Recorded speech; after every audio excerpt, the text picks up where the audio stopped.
console wars. The combatants have changed over the years, but the rules haven't.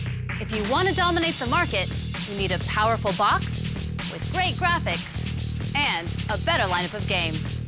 Case in point, the Mega Drive. They are timeless tales of valor, insurmountable odds, stories with a moral. Let us add the legendary battle over a slice of pixelated pie. The year is 1987. Nintendo rules the coveted US and Japanese video game console markets with an astounding 95% and 92% respectively. Sega languishes in the single digits with the 8-bit Master System.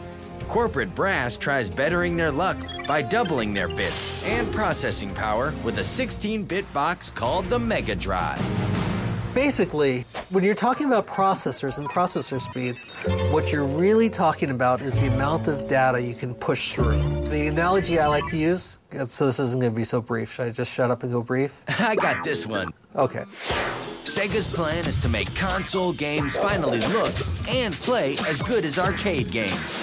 In October of 1988, the Sega Mega Drive hits Japan with commercials promising real shock value. Mega Drive, speed shock, sound shock. Sega Mega Drive. Shock and fizzle was more like it. The Mega Drive barely dents Nintendo's lead. Sega sets its sights on the US, but it can't seem to buy a break. Someone had already trademarked the Mega Drive name in the States, so Sega renames the console Genesis and barrages North America with a whole new slew of commercials. You know, gamers were considered uncool. Sega wanted to try and find a way to make gaming cool, which was smart because, you know, Nintendo was still running around saying, I'm a happy little gamer. Sega wanted to say, no, you know, I'm a gamer. So they came up with an advertising scheme that had the Sega scream. At the end of every commercial, you'd hear, Sega, Sega! By 1991, a short 2 years, the Genesis boasts an incredible 100 titles and sells more than 1 million consoles in the US. Nintendo strikes back with their own 16-bitter, the Super Nintendo Entertainment System, SNES. This is war.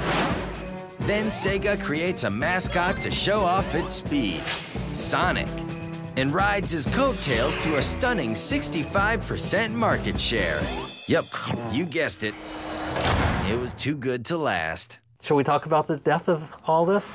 Take it away, Steve. They lost focus. They've got Game Gear, Sega CD, 32X, and then they had Saturn. They had all these systems at once. And they had to market all these systems, and it was too much. I mean, even if they had Microsoft's budget, they couldn't have done all that. In 1993, they couldn't dodge an invitation to Capitol Hill. Congress cast Sega's Mortal Kombat as public enemy #1 in its hearings on violence in games.